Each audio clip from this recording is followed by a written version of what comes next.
Welcome in. Get that out of the way. 5 bets in 5 minutes. That was a Philadelphia 76ers coat. What do you mean?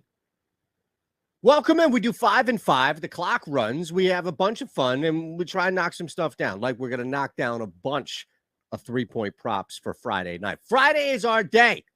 Busy, juicy NBA slate, which opens up for a lot of 3-point opportunities. We'll run the clock. You know the drill. If you're new, hit the thumbs up button, please. That's all we ask. Oh, by the way, we're also going to ask you to subscribe here. I may give you free money.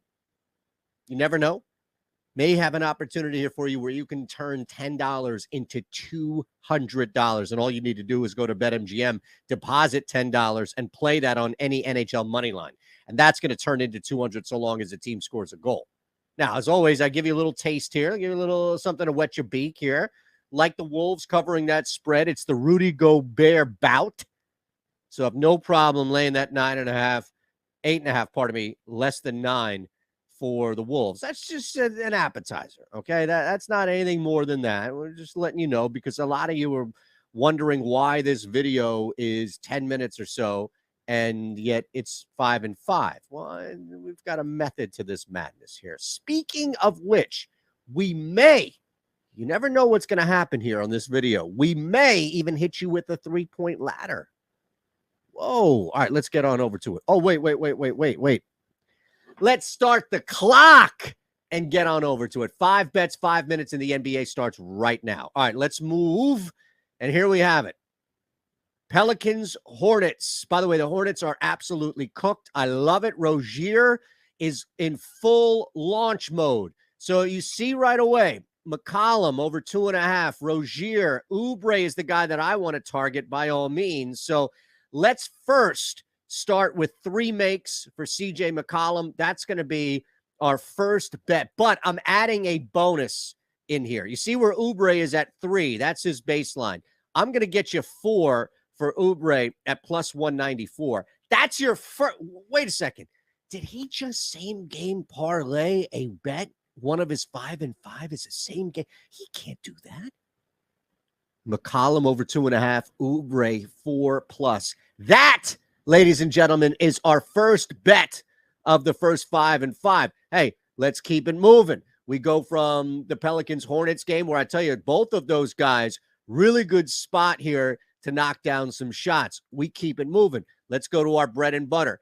There really aren't many 3-point options, consistent 3-point options when it comes to volume on the New York Knicks. So Evan Fournier over 2.5 is great. Don't get me wrong. Like, that's the play. And if it's just one that I have to do across the board, that would be it. But 3 makes, I think we can get 4 from Fournier. So plus 210 now is where we go for our second play. Again, Evan Fournier, 4 makes, just over 2 plus 210. This guy's going to get a ton of looks, and that's really all the Knicks have from a consistency or at least a volume standpoint. So you look around at this game against Detroit, and they should be up. The pacing should be there.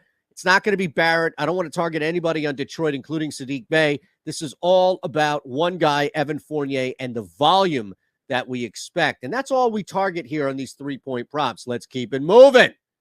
Go to Toronto, taking on the Nets. I actually like the Raptors a lot in this game to win outright, but we're not worried about a winner here. We're just going to keep building and keep building with our 3-point props. Gary Trent Jr. is the guy that jumps out here. Do you want to target somebody on the Nets? If so, it would be a bounce-back night for Kyrie Irving, but 3 makes isn't enough. See what you get for 5 makes for Kyrie. This is the Kyrie explosion game. This is the Kyrie, you counted me out because of all this shit happening off the court game. You want to see what 4 makes is? That's fine. I'll show you what 4 makes is. It's plus 178. I want to go big here.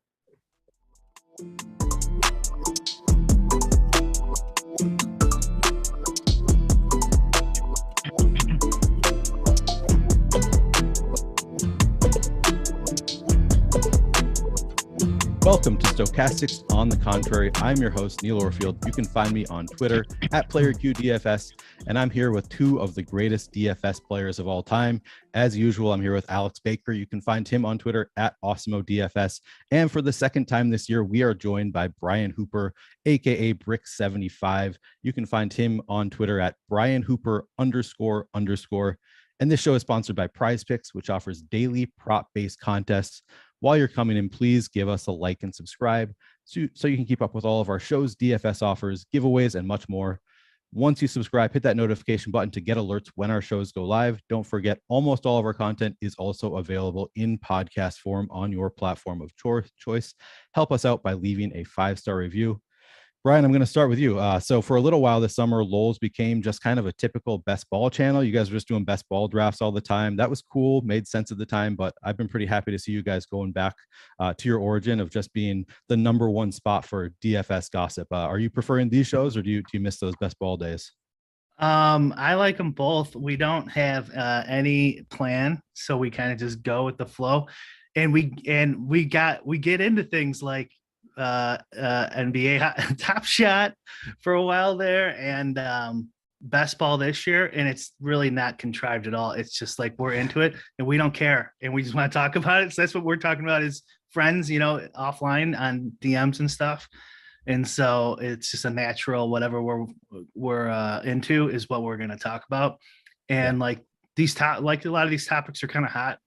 People are interested and we have comments on them. So it's just goes with the flow, but no promises. If Pete gets into something else and we get into some other domain, man, we might just talk about that for 4 weeks straight. Make some people happy, make some people pissed off. But what are you going to do? For the most part, it seems like you guys, I mean, it's a year-long show, and you just talk about whatever everybody wants to talk about. In general, like the where you go is just what people are talking about on Twitter. So it's kind of following what people want to talk about. You're giving the people what they want essentially throughout the year. So for a little while it was best ball this summer, and now it's we're back in DFS, grinding DFS daily, and there has been some drama here and there. I'm kind of overstating, there's not that much drama, but there aren't any other shows out there where we get any kind of DFS drama. So it's been fun. Alex, I know that you're also a frequent viewer of Lowe's. What is your preferred Lowe's show? Yeah, I mean, Lowe's was a great show. I enjoyed this week where they had Chess Liam, one of our former guests on the Contrary as well on. So that was cool.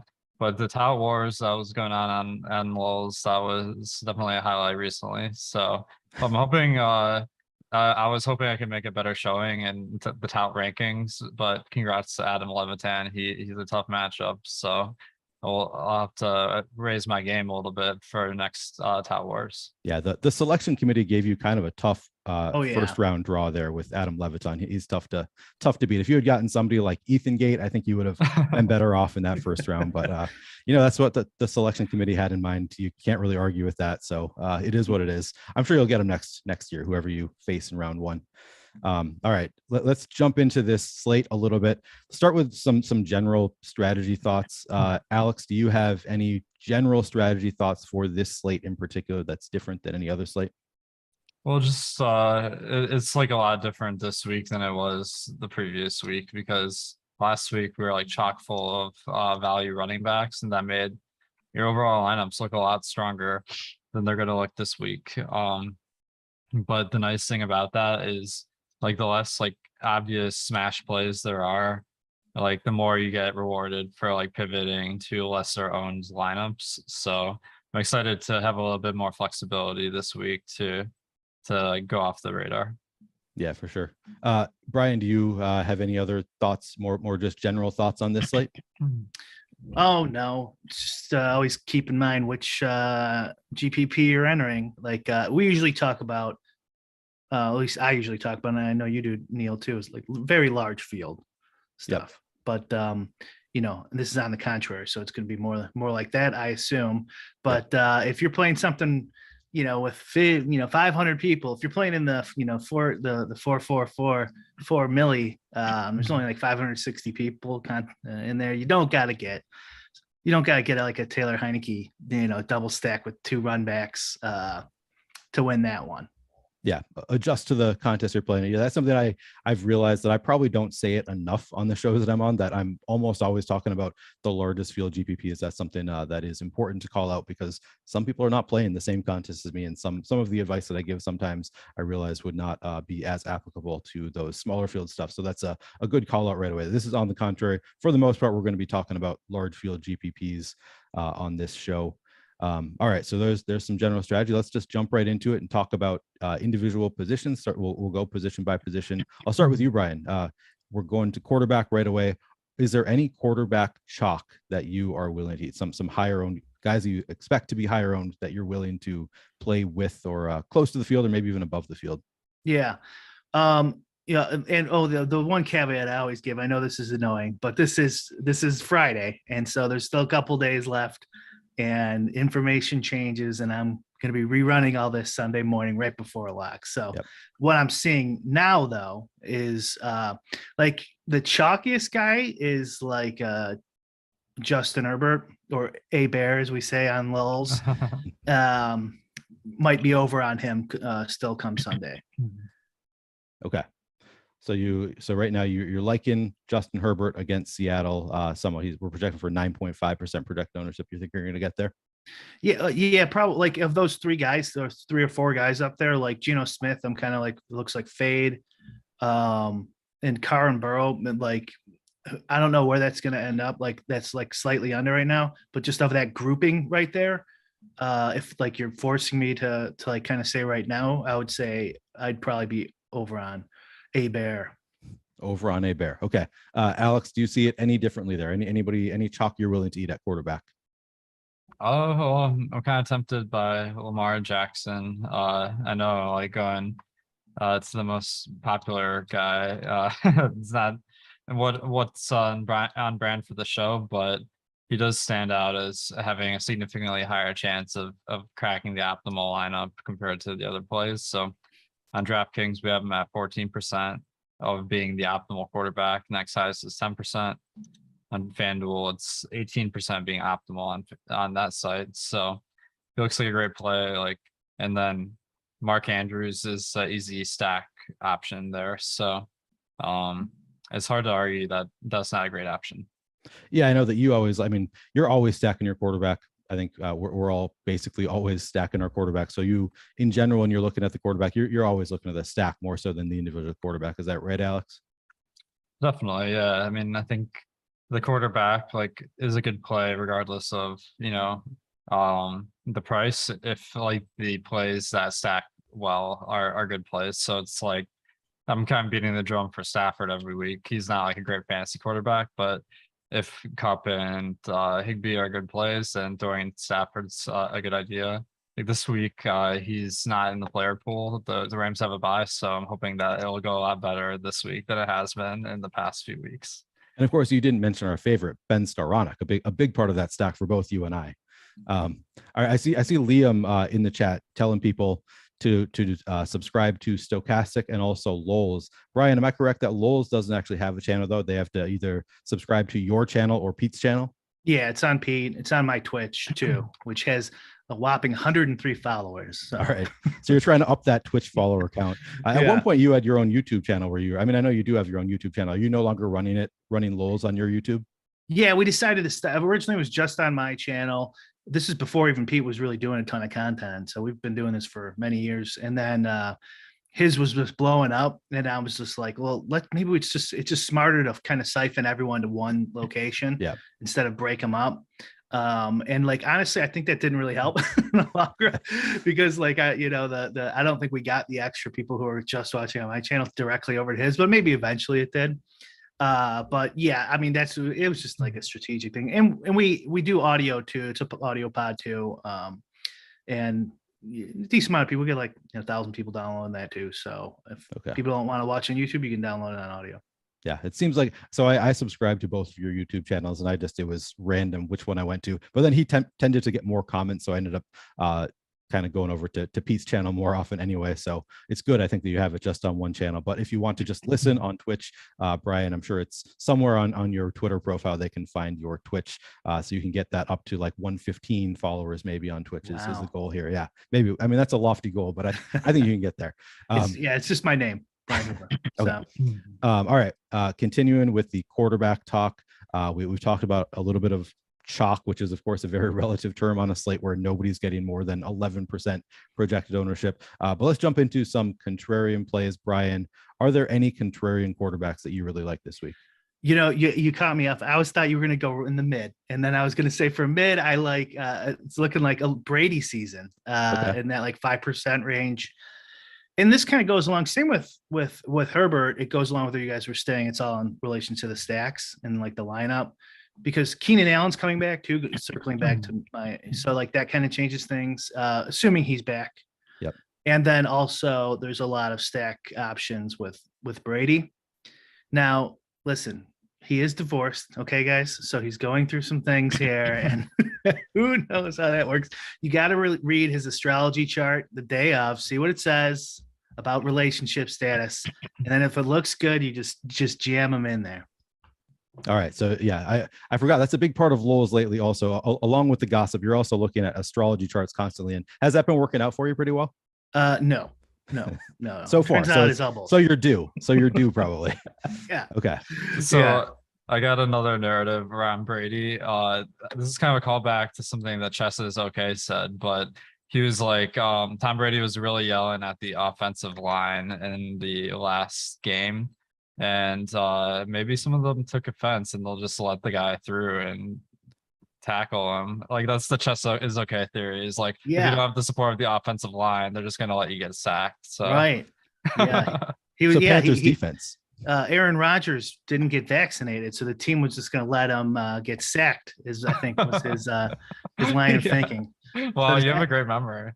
Yeah, that he would know Brady's vac status. Anyway, quick. So I'm locking the Panthers defense this weekend, is what I'm hearing. So I got some more real contrarian. I'm seeing here. I mean, listen, it hurts to say some of these, right? Like you never feel comfortable putting a lot of these guys in. Like Russell Wilson is not having a great year, but if he's going to come in at 1% owned or lower than that against the Jets, I'll probably be over there. And then I started off the show with this. I'm not sure if they have announced him. You guys could probably tell me, but Tyler Heineke of Washington, think they have.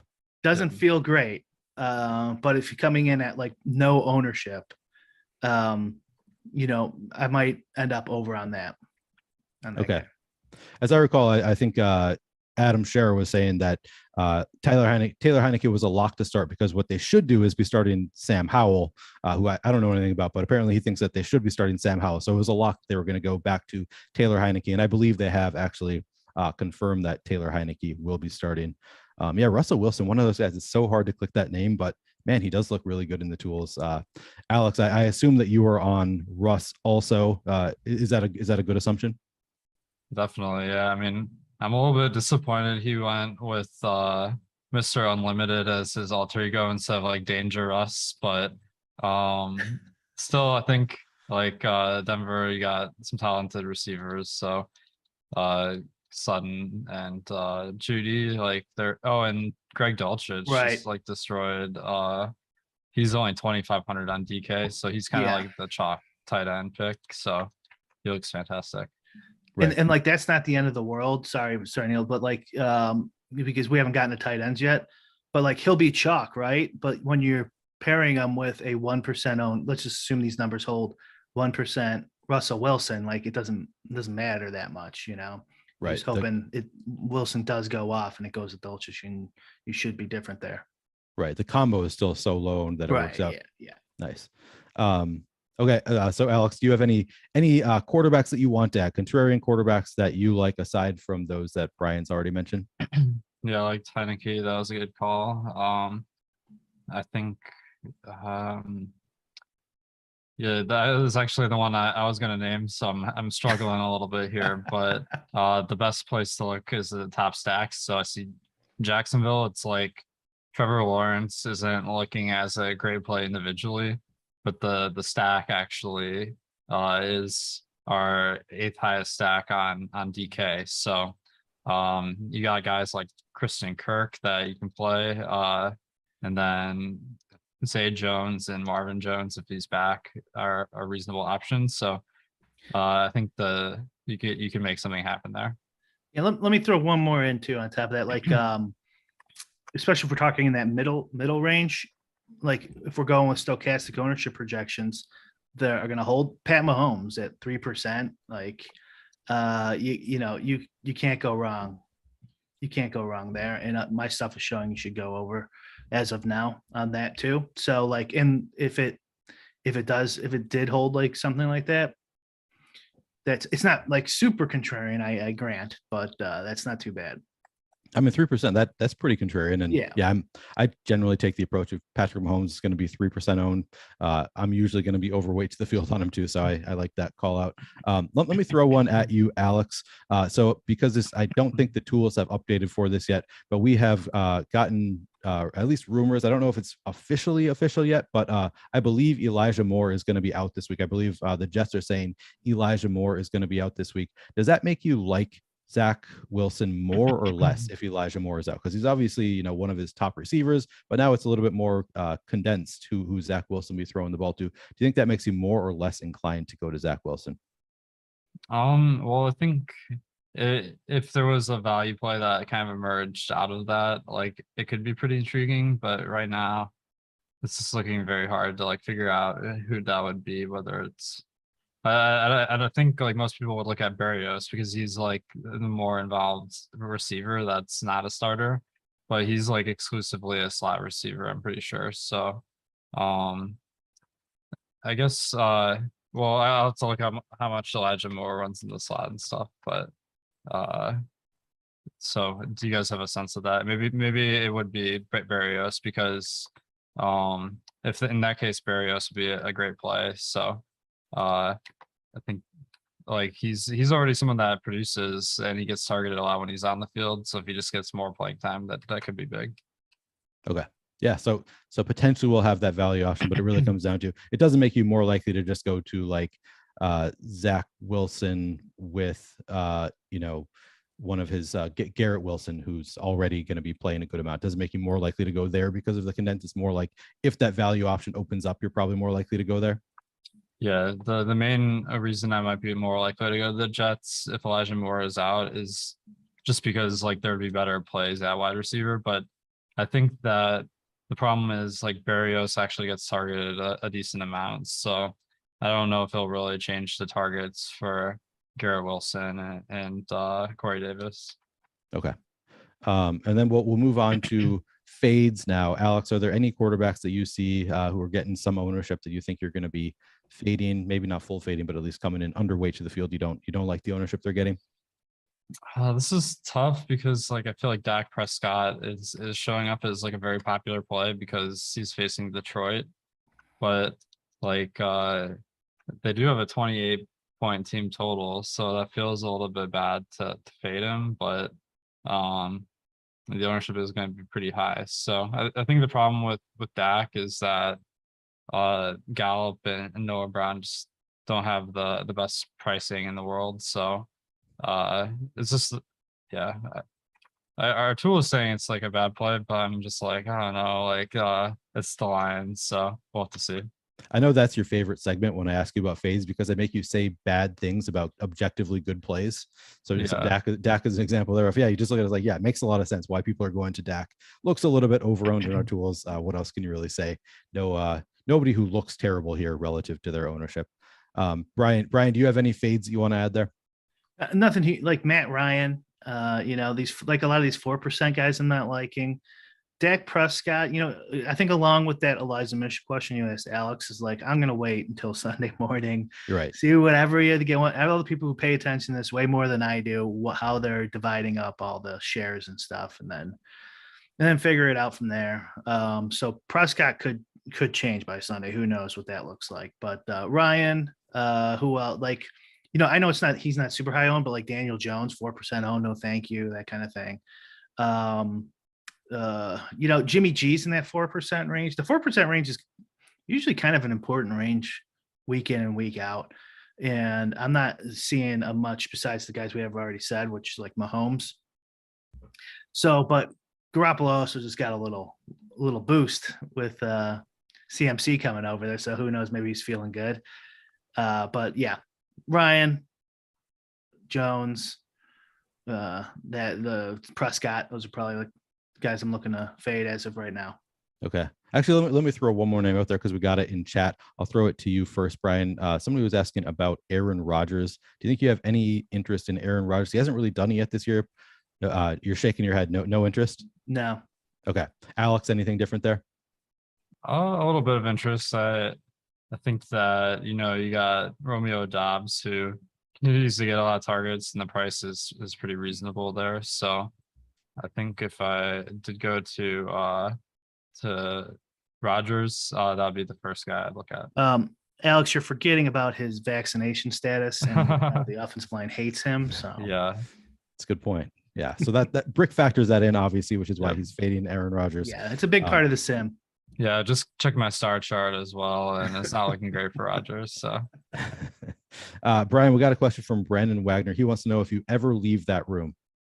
No, I don't. So good question. Thank you for asking. Yeah, that's what I figured. I know you're not a vacation guy. Like, where else are you going to go? It's a great room, so that makes sense to me. Okay, we'll move on to running backs, but first, guys, NBA is here, and we've got our best promo of the year for you. For just $10, you can get 10 days of Stokastic plus Platinum. That means you'll get full access to all of our data and tools for every sport: NBA, NFL, NHL, PGA, you name it, everything we've got. You'll also get our new lineup generator, which allows you to enter some very basic settings to build and export up to 20 lineups using our data. The builder comes preloaded with settings used by top pros like Alex Baker here, Steve Buzzard, Sean John, to help you build great lineups. Again, this deal gives you Stokastic Platinum for 80% off the normal price and gets you access to lineup generator. Use promo code Hardwood or click the link in the description to sign up.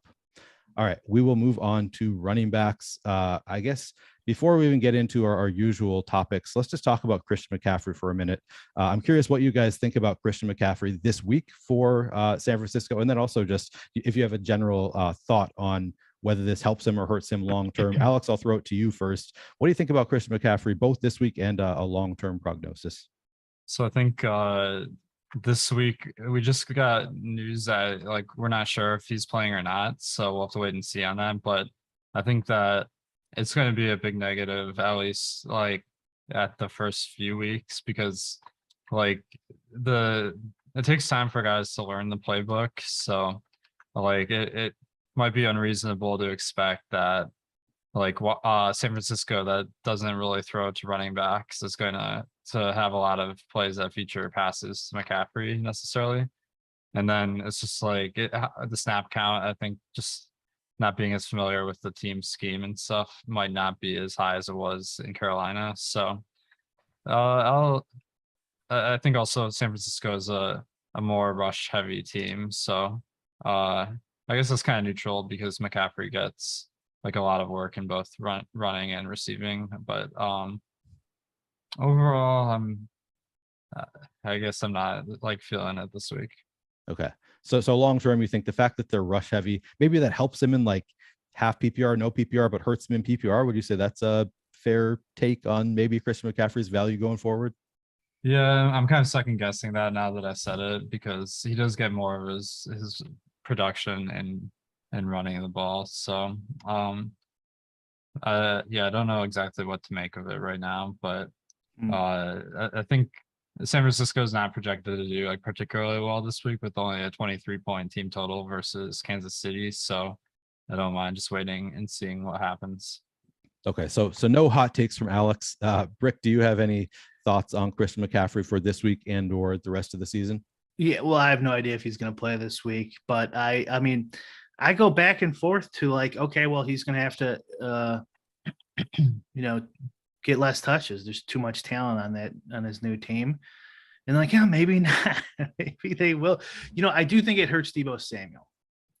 I doubt he's going to get a lot of those, backfield plays that they Right. But maybe, maybe not. So if they do I think his like 8,400, 9,000 salary days are probably more likely behind in the rearview mirror, but it's not impossible. You're just going to have to, it's going to be a complete guess.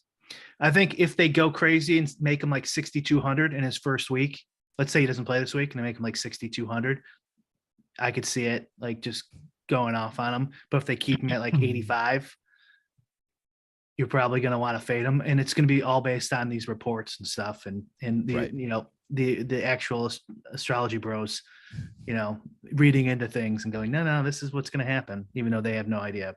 Right. One other play. So do you think it affects Jimmy Garoppolo for you at all? Do you think like going forward beyond this week, do you think that Jimmy Garoppolo gets any kind of boost from potentially? I don't think anything can affect Jimmy Garoppolo. I think That's a fair take. Whatever his stat line is what it's going to be. You bring Jerry Rice back in his prime, and it's probably not going to change a damn thing for him. I don't know. Yeah, I mean, he has like so many great weapons already, and it hasn't really helped him much. So I think that's probably a fair take. All right, Brian, I'll stay with you here. Let's talk about running back chalk. Are there any chalky running backs that you think you're willing to be at or above the field here? Okay, well, I guess it depends on what we're calling chalk, but I'm seeing Derrick Henry sighting. I don't know how you guys feel about that one. And Leonard Fournette, or Leonard Fournette, as we say on LOLs. There's a couple chalk guys that are popping for me. All right. Yeah. I mean, he looks good in the Stokastic tool. Derrick Henry in particular looks great in the Stokastic tool. Some positive leverage there in this matchup with the Colts. Leonard Fournette, actually, let me look. He did not look great on the last show that I did, but he is in such a great matchup that I was still willing to go there some. Yeah, he's looking over-owned in our tools. Alex, actually, no, I was thinking of Joe Mixon. Leonard Fournette is playing against Pittsburgh, right? Buccaneers versus Panthers. He's playing the Panthers. He's playing CMC. That's right. Yeah. So he's, they got a 10.5 point spread there. Maybe that's actually gone up since the trade. I don't know, but big spread there. Alex, what do you think of Leonard Fournette this week? Yeah, I like him. I think that it seems like a matchup versus Carolina that no longer has McCaffrey. Like, it'd be unsurprising if Carolina just has trouble moving the ball very well. So that'd be a lot of plays potentially for Tampa Bay. So I think pretty much anyone on the team is good to target. But Leonard Fournette, like being such a big favorite, does seem like maybe the top option this week. Okay. And then more generally, Alex, are there any other chalk running backs that you think you are willing to get to or above the field this week? Yeah, I mean, I guess Ezekiel Elliott, like it looks like he's not like popping a ton of ownership right now, but I do think the Lions effect will get him there. So I think he will be kind of chalky this week, but he looks like a great play because I mean, Dak is going to be back and Zeke has been getting a majority of the touches this year. He's their goal line back too. So it's like he's done nothing this year so far, but this seems like a prime breakout spot. Yeah, so we've got him at 9.7% projected ownership right now, but we have room for that ownership to go up and Zeke to still have some positive leverage. We have him in the optimal lineup 22% of the time. So yeah, Zeke looks like some chalk that is going to make some sense. That'll help me transition right into some contrarian plays, and I'll stick with you, Alex, since you just talked about Zeke and how he's getting a lot of the workload. Lofty and I talked about Tony Pollard a little bit on Wednesday as a potentially interesting running back. I sometimes like taking those running backs who are getting less of the timeshare when they're in a great matchup like Dallas has this week. I don't know that it necessarily makes sense. It intuitively to me seems like these guys go under-owned. They're, one pulled hammy away at all times from just being the workhorse back in a great spot. Of course, Tony Pollard is 5,700, so not the prototypical backup running back. But do you have any interest in Tony Pollard this week in that same matchup with Detroit at 5,700? Yeah, for sure. I mean, he's still playing a decent amount. I like the matchup is the best in the league, and the ownership looks to be like a lot lower than Zeke. So it does look like a nice contrarian move to pivot to Pollard if you need a little bit lower ownership. Okay. And then did you have any other contrarian running backs that you like this week? J.K. Dobbins is kind of popping. He's only 5,200 on DK, which is the lowest price of pretty much anyone. that I'm going to consider aside from the Carolina guys potentially. And everyone's going to be on Lamar Jackson this week. So going to J.K. Dobbins could be a nice way that if Baltimore just dominates this game, he could get a lot of yards on the ground. And it's kind of reflected in our optimal lineup percentage, which is it's around 9%. So a lot higher than his ownership. Okay. So do you have any concerns about the knee for J.K. Dobbins? He left the game last week with the knee injury mid-game. It was locking up on him. Now he hasn't practiced a couple days in a row. Are you just assuming if he is active for this game that he is going to be a full go, or would you still have any concern there? Yeah, I mean, I think it's always good to have concerns. So, yeah, like I guess if he doesn't play, that will open up a ton of value. Or maybe not a ton, but whoever is the next guy up, which I think Kenyon last Drake week is was Drake, right? Yeah. Yep. So he could be a good play.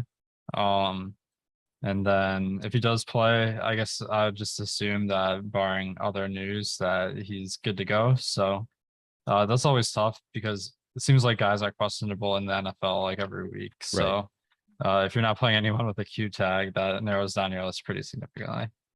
Nice thing is we've got Dobbins at 5,200, Kenyon Drake at 5,100. So if you do build on like Saturday, build Dobbins into your lineups, and if he's out, you just pivot right to Kenyon Drake. Seems like a reasonable move there.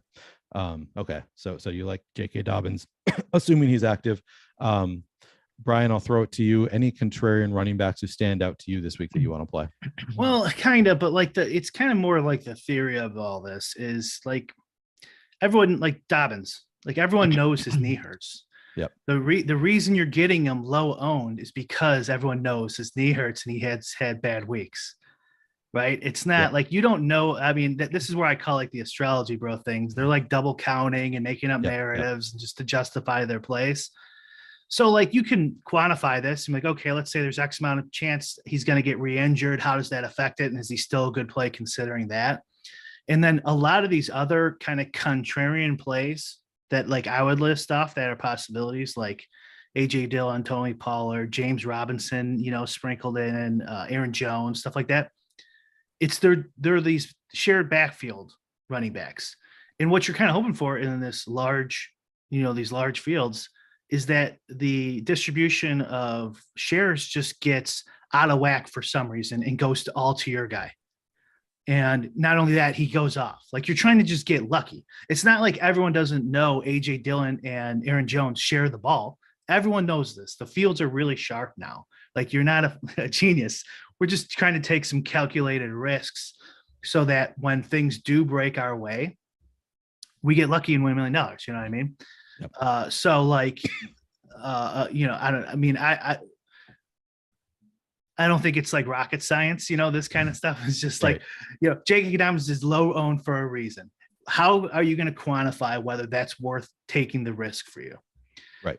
Some people use look to the stars and some people use Sims and some people make up rationalizations in their head based off of like sports talk radio talking points. And, but mainly that's what it is the field's pretty sharp. And, occasionally you'll get these nuggets of low guys who are low owned who shouldn't be. So you're obviously there, you want to hammer the over. And then the other is where are the opportunities where like, if things go out of whack from expected, can I benefit? This is like the same reasoning for bringing run backs, from wide receivers is like you just kind of hope one team gets up and then the other team has to bomb it, right? And then they get lucky, and they do, like that Miami game at the beginning of the year when they were getting smoked, and they came back from 39-3 or whatever and won. Like you're just hoping that sort of thing happens, and that's the kind of same thing here with this running back contrarian plays. Is like, yeah, okay, fine, take Dillon. Okay, don't take Dillon, take Jones, but whatever. Or take half and half, and you're just kind of hoping going over the field on both of them, and you're just hoping that it gets a disproportional share to Dillon and he breaks a couple. And now we're looking good. And now we're getting those Henry points out of a guy who's only 3-4% owned. Right. So we're hoping for an outlier performance no matter who we're playing, especially if we're playing these contrarian guys. Yeah, as you say, it's a good point. They're contrarian for a reason. It's because it's not the most likely outcome that they, succeed and that things go their way, things break their way. But that's why you get them at low ownership. And that's a good point on J.K. Dobbins. Yeah, we're getting the low ownership because people have concerns about the knee. It's just, and none of us are team doctors. None of us really know like what his odds are of being a full go. So we can take advantage of the field being shying away there a little bit. You brought up AJ Dillon as a guy who is in a split backfield, who you get at low ownership as a result. Is he an example of somebody that you think you might be overweight to the field on this week? I think Dillon and Pollard are the obvious two guys. Okay. Especially Pollard. I could easily see him just getting even or a couple more carries than Elliott because he's just having a monster game. So they feed the hot hand or something like that, and you get lucky. And he's only 3% owned, so you don't have as many combos to compete against. What a great spot to be in. What about the other side of that one? So Aaron Jones, we talked about AJ Dillon. He's 5,600, so I agree he's the more obvious one. Aaron Jones, we also have at only 1.9% projected ownership. He's 7,600, so it takes a little bit more. Things need to break a little bit more his way. But is he somebody you think you could see yourself playing? Definitely, yeah. And why is he low owned? Because he's sharing the ball and he's expensive. Everyone knows this, Those but like that is a spot, and if you have some way to quantify it, I think it's a spot where Aaron Jones could easily, get lucky and break a few. Maybe they feed him a few extra times. Maybe they use him to kill they're up and they kill the clock. He gets the ball the last 6 minutes, giving you an extra 6 points or something. Fantastic. At 1.9%, that's great. Okay, I'll extrapolate just a little bit more and I'll stick with you, Brian. So because we've talked about both AJ Dillon and Aaron Jones, we've talked about how you need an outlier performance for either one of them to really boom. Would you ever consider playing AJ Dillon and Aaron Jones together on a full slate like this? In Showdown. But yeah, no, I actually had it where that could happen in my process, but I recently took it out. I don't think it's worth it for the few times it would show up, right, to even have it in there. So like if you're not doing some really complex process, I would just say one running back per team, make that the rule, group it out, and just deal with it. Okay, that makes sense. All right, Brian, any other running backs that you wanted to call out before we move on? No, I mean, James Robinson is looking like he's not going to be owned at all. And Etienne's getting all the carries and stuff like that. So again, we're looking for some really strange outliers that can help us win $1 million. That could be a spot. And just one more thing too is guys kind of like Nyheim Hines last year, something like that. Those are other guys too, where you can kind of get lucky on some catches, where for some reason they catch 8 or 9 or 10 balls, and then they get you there. That can kind of happen sometimes too. Running back's weird like that though. So I mean, it's pretty accurate, and so you're looking for those spots, like I'm saying, where if the stars align, you get lucky. It's just a matter of quantifying that somehow, and you either go over or under with your lineup in mind, obviously, of course. Sure. And of course, the best way to quantify that is just to look at horoscopes. As we know, the number one indicator is you look at a player's horoscope. All right, Alex, any other running backs that you want to talk about before we move on? Just seconding AJ Dillon. I think that he's going to be super under the radar, and if I'm going to any back in Green Bay, his price just takes me to Dillon, and Green Bay just hasn't had very many goal line attempts this year, but Dillon did get 2 out of 2, so that does sway me a little bit that Aaron Jones doesn't have that 3 touchdown upside that we used to see. Okay. All right. So I said we're moving on, but I also we haven't gotten to the fades segment yet. I do want to make you guys talk bad about a player who's going to go off here just for a second. So Alex, are there any running back fades that stand out to you as players that you think are going to be underweight to the field? Yeah, just all of the chalk. You always want to fade it, but I don't know. Josh Jacobs looks incredibly popular, but it's our optimal percent for him is light years ahead of anyone else. So if I'm going to fade, I guess Austin Eckler maybe, because he's been just on a pretty big hot streak, and maybe we'll drill a little bit more ownership because of that. Okay. And then Brian, did you have any running back fades that you want to call out? I'll take the brave stance of fading Josh Jacobs, or actually Christian McCaffrey. No, I'm kidding. Josh Jacobs. Yeah, we've got 34% ownership on Josh Jacobs. So that is pretty hefty for a $6,500 running back. Okay, I think that is a brave stance. So we can leave it there. We'll move on and talk about some wide receivers. But first, let me tell you guys about our sponsor, Prize Picks. Prize Picks offers daily prop-based contests. There are no sharks. You don't have to deal with optimizers or mass entries in your contest. You create a 5-player lineup. You can net up to 10x your entry fee. Use your knowledge of multiple sports with cross sports entries. Now we've got NBA back, NHL back, still got NFL going on. So plenty of sports to, combine your parlays on Prize Picks. Click the link in the description below to get 1 free month of Stokastic Plus Platinum and up to $100 deposit match bonus when you sign up and make a deposit with Prize Picks. Alex, while we're talking about Prize Picks, did you have any Prize Picks that you were looking at for this week, or should I bring up a couple lines and see if you like the over under? Yeah, just some players that I might be under on, some of this is just waiting for the line to come out, but Breece Hall is someone that I just feel like he plays on the Jets and his performance is unsustainable just because he's on the Jets. So I'm pretty bearish on Breece Hall's rushing yards. 63.5 is the line there. Okay. So that actually looks pretty fair, actually. So maybe not that one, but Etienne.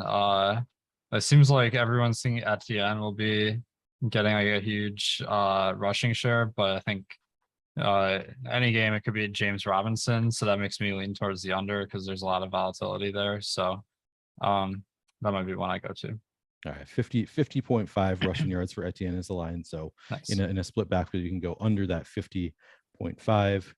Do you have any interest in 44.5 rush yards for AJ Dillon? We just talked about that split backfield. Do you think you're willing to go over 44.5 on AJ Dillon? Yeah, I guess we have him at 53. So in NFL, like the line should be lower than your projection if you want to bet the over. So like significantly. So that does seem like just enough gap that like the median for AJ Dillon will be high enough to make that a play. Okay. All right. Well, let's talk some wide receivers now.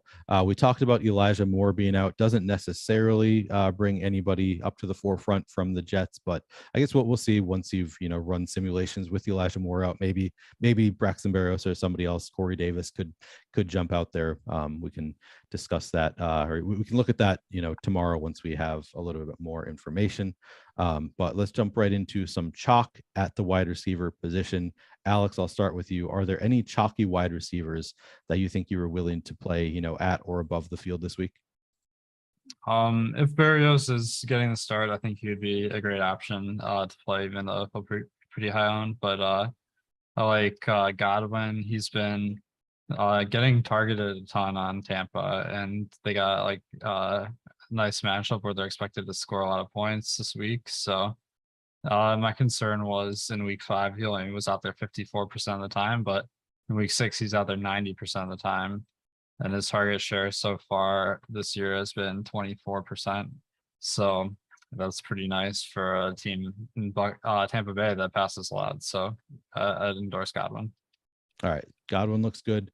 How about you, Brian? Any chalky wide receivers that you think you're willing to be at or above the field? Yeah, he kind of stole my thunder there. It goes along correlated with your quarterbacks. And I mentioned I'm going to have as of this moment anyways, a bunch of Brady. So Godwin and Evans are looking good. And I said Herbert, Allen's looking good too. They're not super high owned too, which is a good combination with the quarterbacks too. But I guess the two other guys up there that it looks like I'd be playing despite their ownership is Chase and Adams. Okay. Jamar Chase and Devontae Adams. We've got Chase at 13% projected ownership right now. Adams at 10.5%. So yeah, getting a little bit of chalk on these guys, and they're a little bit expensive, but you're still willing to go there. Always look great. What about contrarian plays, Brian? Are there any contrarian plays that jump out to you as players that you want to get to this week? I don't know how low we're looking here, but like DJ Moore, at 4%. It's not hyper contrarian, but maybe some of these. And it didn't. Somebody in like Carolina, however that shakes out, because they traded Anderson, right? Robbie Anderson's gone now. So LaVisca, maybe. I'm sure he's going to be touted up by a certain somebody over the weekend. Somebody like that. I don't know how that's going to play, but whatever the consensus is by Sunday, I'll probably be looking at that, and they'll probably be fairly low owned. Super low owned guy that is popping up here today is Nick Westbrook on Tennessee. I wish I knew why, but that's what it's telling me. It's the same for Stokastic. I was about to mention Westbrook because you got Treylon Burks out for Tennessee still, so that does allow other people to step up, and you want to get them before they have that spike game. So in the last game Tennessee played before the bye, he had 91% route participation, so that's about as high as it gets.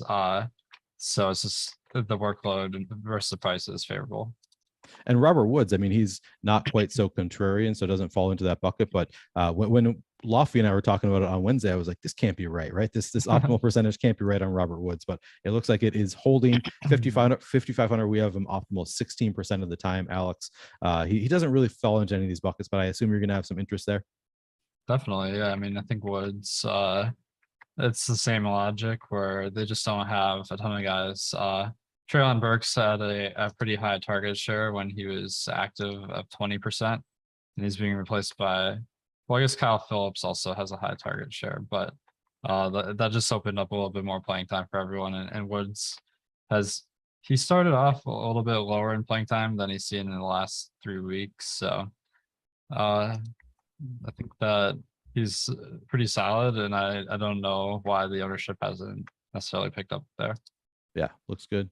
Brian, we do have a couple super chats, both directed at you, so I will read them out. Ryan Nelson wants to know, how much would you charge for your whale plays? $9.99. $9.99. Is that like daily, hourly, weekly? What or just like forever? $9.99, you get your whale plays forever. Lifetime whale plays, yeah. Lifetime whale plays. Mm-hmm. That is a great deal. You got to sign up for. It's the best deal out there. Is that on OnlyFans? Where are you listening to this whale plays? No, not on OnlyFans. Come on, Neil. This is it's gonna be on my new site that's behind the paywall. But I can't release it yet. We're still building it. Okay. All right. That's fair. And then Ron Roach, El Negro Loco, aka News God, says, "What up, Brick?" That is the entirety of that. Yeah. Okay. That's what up, buddy? That's the response we needed. All right. Cool. Are we gonna see a little bit of like Chicago Brian action? Is that what's coming with the whale place?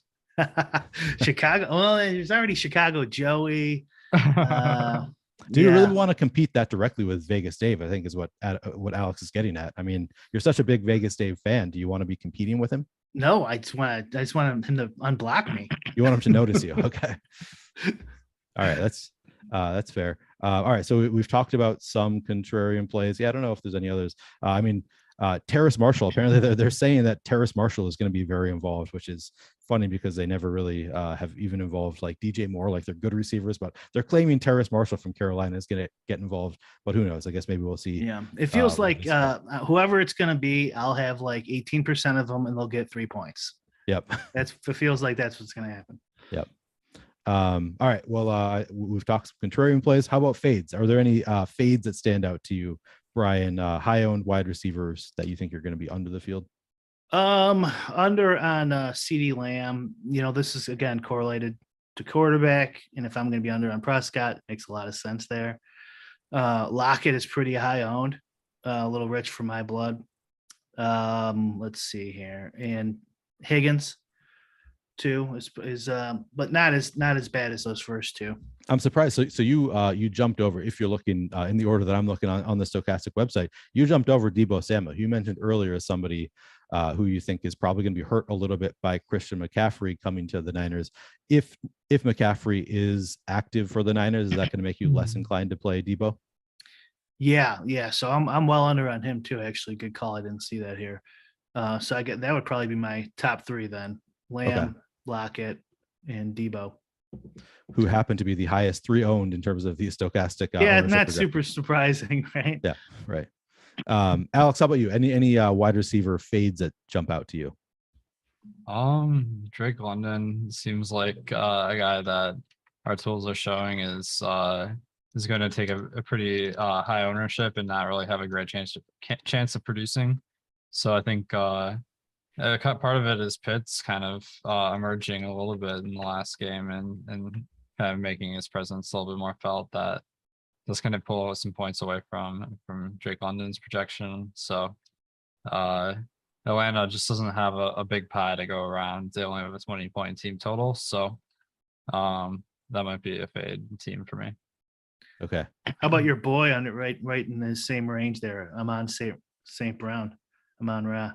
Yeah, I think he's always a guy that's popular because he's just been insanely good when he's been on the field. So like in any time and there's a wide receiver hot streak, it makes me really tempted to fade because wide receiver performances are so unpredictable that you get some of these hot streaks that are just unexplainable, but we know that it's just not possible for him to sustain the level of performance he's been having. So I don't hate the fade for Amon-Ra.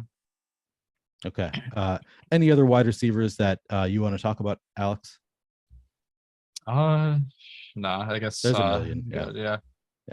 Can't talk about all of them. How about you, Brian? Anybody that you need to talk about before we move on? No, I'm just noticing Gallup. I was way under on too, but again, that's with let's see how Prescott shakes out on Sunday, and if he's super high owned and his projections aren't looking a lot higher, then just Dallas wide receivers will by correlation be lower owned in my portfolio. Okay. All right, guys. Don't forget to get your free $200 at MGM. You can sign up using the link in the description of this video to get a free $200 at MGM from the books. Great deal. Hard to turn down free money. So check that out in the links to the description of this video. Let's move on to tight ends. We'll start with, as we usually do, the chalk. Any chalk tight ends that you think that you're willing to get to or above the field, Alex?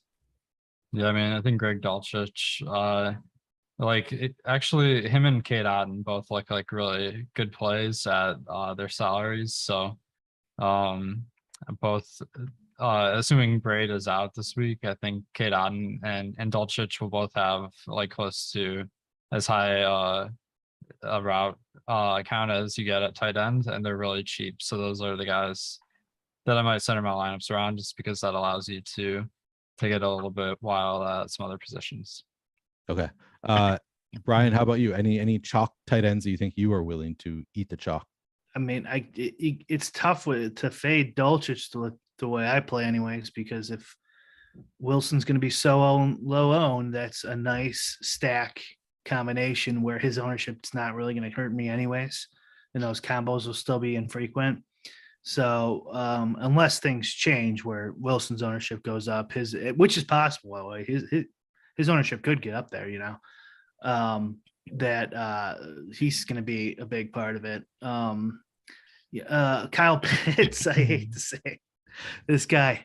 I don't know how much money this guy's cost me. It's not Brandon Cook's money, but Kyle Pitts is hurting me over the last 2 years. But as of today, it's looking like even though he's going to be fairly high owned for the tight end field, I'm going to be over. Yeah, I'm going to keep making that same mistake too with Kyle Pitts. He's 4,300, such a great receiver, great receiving tight end that it's hard not to go there. And yeah, I think probably Russell Wilson is probably going to get steamed just with all these commercials coming out. I mean, people are watching these Danger Witch commercials and obviously they're not thinking I want to eat that sandwich. They're thinking I want to play Russ because he's just such a cool guy. I want to play him in my lineup. So I guess we'll have to see if that ownership comes up on Russell Wilson with all these commercials. Low team total though too. So yeah. Who knows? Yeah. All right. What about Contrarian? So, I mean, you said the way you play, Brian, you're going to be getting to a lot of Dulcich in particular. But are there any other tight ends that you like in lineups that where you're not playing Otten that you think you're going to go a little bit Contrarian? Or Dulcich, sorry. Not like super low, like a lot of the 4% range guys, Kelsey, which goes along with the going over on 3% own Mahomes. Foster Moreau, I always like losing money on him. So why not keep that keep that train going. So that Noah Fant in that 4% range. I mean, if we got to go like well low, like Austin Hooper's popping up a little bit in the 1% range. Nothing crazy this week though. Okay. Yeah, just I've been pretty spread out throughout the year at tight end, so nobody that's really jumping out to me. Kelsey's only 4% owned. Let me ask you about Travis Kelce, Brian. Do you think you're going to be any interest? He was my there? number one guy. I just mentioned. Oh, you did. Sorry, Yeah. I skipped it. Okay. All right, Alex. How about you? Any contrarian tight ends that you like this week? I think I think Waller's supposed to be out. So Foster Moreau, like I assume his ownership will pick up once people account for that. But this is another name I'm considering. I'm not seeing anyone that is really a flag plant for me at tight end this week. Okay. Let's pray Foster Moreau's ownership goes real high, so I don't have to play him. Yeah.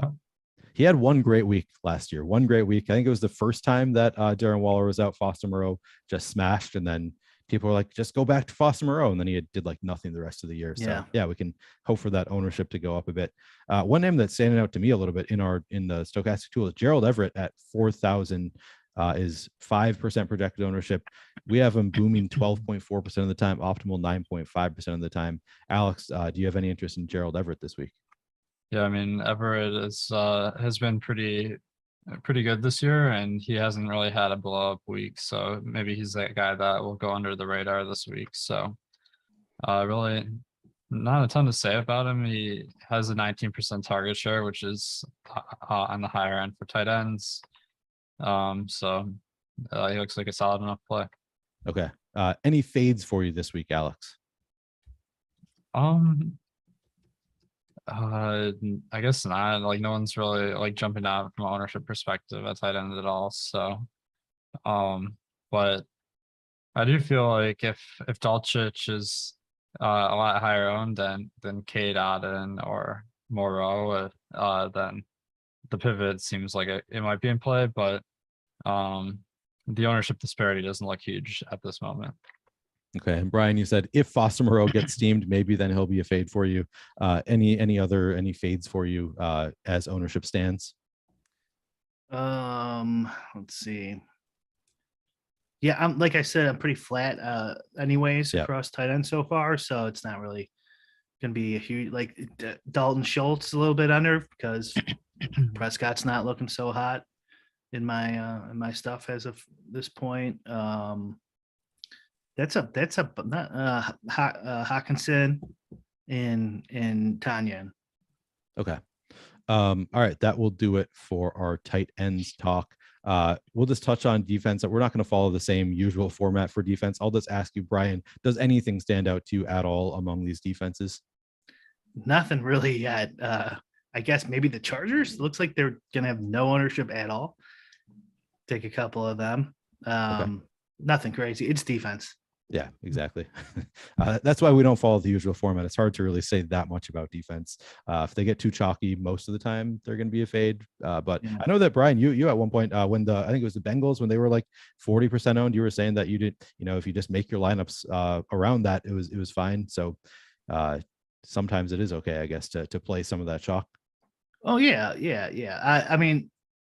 And I think Alex had I looked back, and I think Alex and a few other guys had about the same ownership. Yeah, I did. A lot of the pros did. Yep. Yeah. Where are you guys at on should they get DFS get rid of defense entirely? I don't know. I don't have a strong opinion there. In general, I don't think they should, but I don't have a strong opinion. Alex, do you have an opinion there? Yeah, I feel like DFS should resemble season long as much as possible, just to get people to make that switch. And they did get rid of the kicker, which seemed to work fine, but having it only be offensive positions, that might be like too far of a deviation. Yeah, I will say I have not missed kickers since they got rid of them on the main slate. So I guess I wouldn't be opposed to it. Is that the stance you're saying that you have, Brick, that you do want them to get rid of defenses? I don't know. I feel like just for me, like personally, I wouldn't mind it because I just don't want to deal with it. Right. But like it might be bad in general. Like Alex makes a good point. Maybe less people would be likely to play it. And then like the other popular take is you want these games like poker to have some, randomness inherently in them. So random guys can win $1 million. Yep. You don't want it to be like, MMA or whatever, or chess or something where you just have no shot. And this adds that element of randomness in there. I think that's a fair argument. I'm not sure it really matters that much, but it might. So like maybe it's best just to leave it, but it's an interesting thing to think about either way. Yeah, for sure. And then Alex, I guess I should ask you, do you have any thoughts on defenses for this week in particular? Well, the Jets defense seems to be popping up as the most popular. And I just anytime I see Jets and popular in the same sentence, that makes me pretty worried. So that might be a fade. They're playing Denver, so matchup is fine, but I am more inclined to take chalk at lower price points because that like salary you save like allows you to get different and more effectively at other positions. So going back to that Cincinnati debate, I feel like it's a lot easier to go with the high owned cheap play as opposed to like a high owned expensive one. Okay. It's also it's not completely random. I mean, it does feel like it, but you could just do like an extreme example, like one of these defenses plays against a high school team. I don't think it would be random. I think they would smash them and probably really hurt some of the kids. Don't do that. But it's not completely, it's just that there's a lot of parity. So oftentimes it doesn't matter. And there's a lot of randomness because it's this big oblong ball hitting the ground and stuff like that. Or they batted balls. Sometimes they stay up longer, et cetera, et cetera. So there is a ton of noise in there. But I mean, there is spreads for a reason, so. Yep.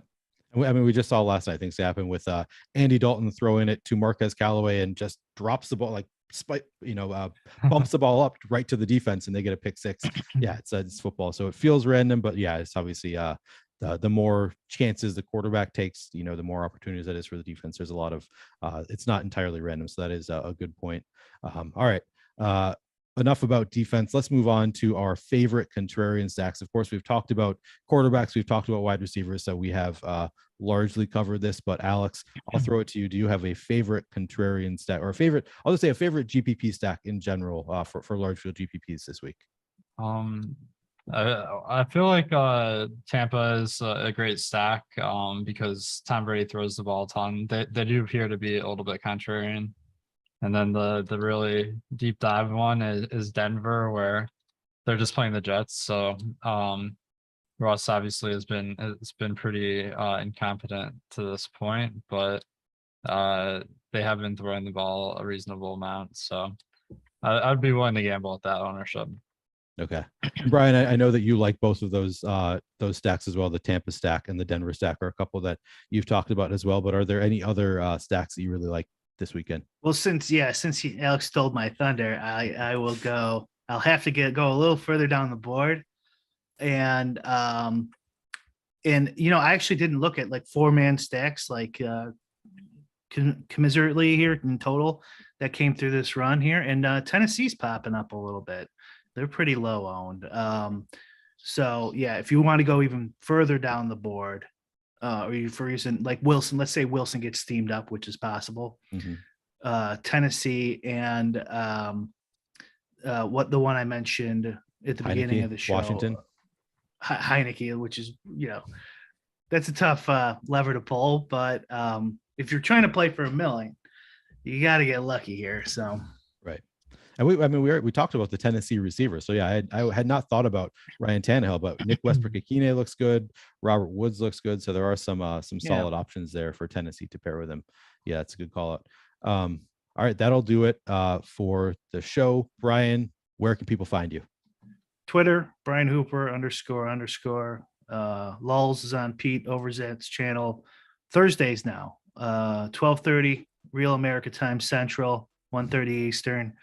And my website Brick75, we got like a sports HUD draft caddy that like you could overlay props, you could overlay Stokastic data right on the DFS portion, or the sports book, or best ball, and we're continue to work on that. It's going slow, but it's a fun little side project.